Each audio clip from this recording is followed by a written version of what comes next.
I've made my feelings about the state of the music biopic no secret over the years. It's mostly a tired genre of Wikipedia summaries and overpaid impressionists. I understand not every one of them can make their subject some form of CGI animal, but for a movie I actually consider to be quite solid, A Complete Unknown did not really impress me very much from a filmmaking perspective. The film tells the story of Bob Dylan and the early days of his career, journeying to New York City and being signed to Columbia Records, and becoming a quintessential voice in early 1960s folk music and American culture at large. And for how revolutionary Bob Dylan was in both his lyrics and musicality, James Mangold's direction here does nothing to elevate the material.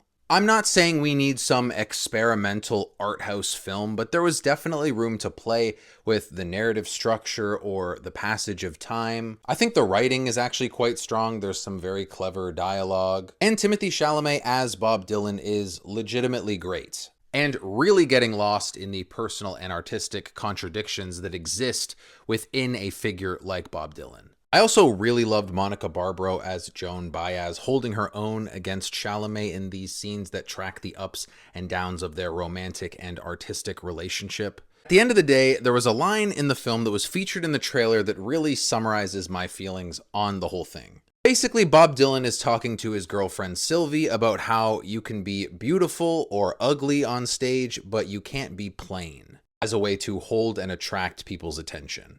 And A Complete Unknown is not a bad film. It's also not a masterpiece. It's just far too plain. But sure, give Timmy that Oscar nomination for this. I mean, much worse biopic performances have squeezed through the cracks.